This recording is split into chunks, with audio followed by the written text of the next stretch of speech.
پناہ اگر ماں کی زبان اس دنیا میں اولاد کی ضمانت بن سکتی ہے تو یقین کر لیجیے شہزادے کے بازو وہی کریں گے جو ہم چاہیں گے۔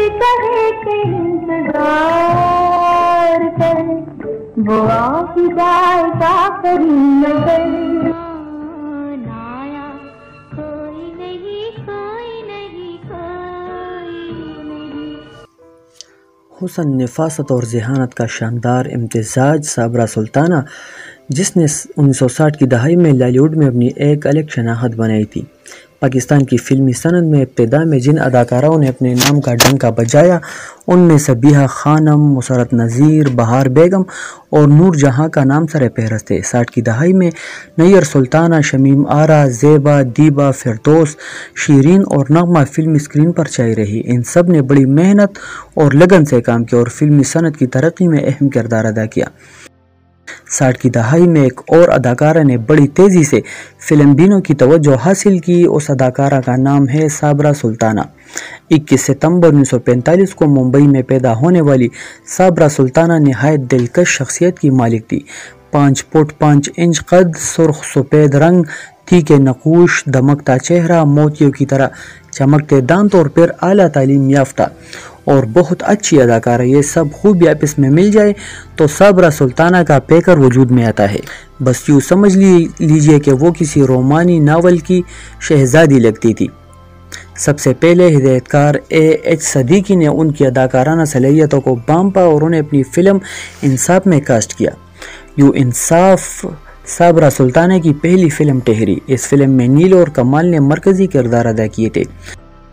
یہ فلم کراچی میں بنائی گئی۔ اس کے بعد اپنے وقت کے نامور فلم ساز اور ہدایت کار شباب کیرانوی نے اپنی 2 فلموں میں انہیں مرکزی کردار کے لیے کاسٹ کیا۔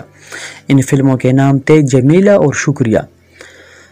ان فلموں میں علاؤالدین اور حبیب ان کے ساتھ تھے۔ اس کے بعد ہدایت کار حسن طارق نے انہیں اپنی فلم کنیز میں سبیحہ خانم کی ماں کا کردار ادا کرنے کے لیے کاسٹ کیا۔ اس فلم میں صابرہ سلطانہ کی اداکاری کو بہت پسند کیا گیا۔ سبیحہ خانم کی ماں کا کردار ادا کرنے پر سبیحہ کو تو بہت فائدہ ہوا، لیکن صابرہ سلطانہ نے نوجوانی کے عالم میں ایسا کردار ادا کرنے پر نقصان اٹھایا۔ فلمی پنڈتوں نے ان پر بوڑھے کرداروں کی چھاپ لگا دی۔ صابرہ سلطانہ کی کامیابی کی ایک اور وجہ ان کی دلکش مسکراہٹ تھی جو فلم بینوں کو بہت پسند تھی۔ انسان ان کی یادگار فلم ہے جس میں ان کے مد مقابل سنتوش کمار تھے۔ اس فلم میں انہوں نے ایک مثالی مشرقی خاتون کا یادگار کردار ادا کیا تھا۔ شائقین فلم نے ان کی اداکاری کو بہت سراہا۔ اس فلم کے بعد مجاہد میں ان کی اداکاری کو بہت پسند کیا گیا۔ اس فلم میں اسلم پرویز نے ان کے بھائی کا کردار ادا کیا جو ایک عیسائی گورنر ہے۔ صابرہ سلطانہ ایک مجاہد سدھیر کے دینی مشن کی تکمیل میں اس کی مدد کرتی ہے۔ عادل میں وہ ملکہ بنی اور اس شاندار اور باوقار ملکہ کی اداکاری کو فلم بینوں نے خوب سراہا۔ یہ سخت مقابلے کا دور تھا اور ان حالات میں اپنے آپ کو منوانا خاصا مشکل تھا۔ برما روڈ، اعلان اور بہادر میں ایک بار پھر صابرہ سلطانہ نے سب کو چونکا کے رکھ دیا۔ وہ ایک کامیاب اور باصلاحیت اداکارہ کے طور پر تسلیم کی جا چکی تھی اور وقت کے ساتھ ساتھ ان کی شہرت میں اضافہ ہو رہا تھا۔ شام سویرے اور بزدل وہ فلمیں ہیں جو ان کے مداحین کبھی نہیں بھول سکتے۔ انہوں نے ان فلموں میں اپنے چہرے کے تاثرات اور مکالموں کی ادائیگی سے فلم بینوں کی ایک کثیر تعداد کو متاثر کیا۔ وہ عورتوں میں بھی بہت مقبول تھی۔ وہ صاف ستھری فلموں کا دور تھا اور کسی بھی فلم میں فحاشی اور یعنی کا شائبہ تک نہ ہوتا۔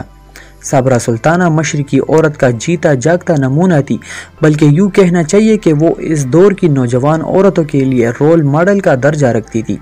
14 سال، شریک حیات اور معجزہ بھی ان کی قابل ذکر فلموں میں شامل ہے۔ خاص طور پر شریک حیات میں انہوں نے نہایت متاثر کن اداکاری کی۔ اس فلم میں انہوں نے شبنم کی بڑی بہن کا کردار ادا کیا تھا اور ہیرو کے کردار میں سید کمال جلوہ گر ہوئے تھے۔ کیریئر کے دوسرے حصے میں انہوں نے کچھ فلموں میں کریکٹر ایکٹریس کے طور پر کام کیا۔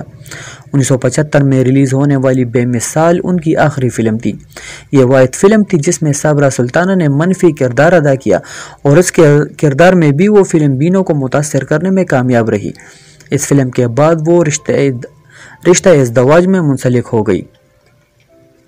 صابرہ سلطانہ آج کل ایک اشتہاری کمپنی کے لیے کام کر رہی ہے اور وہ بہت مطمئن ہے۔ ان کے بقول تعلیم یافتہ اور مہذب لوگوں کے ماحول میں پرفارم کرنے کا لطف کچھ اور ہے۔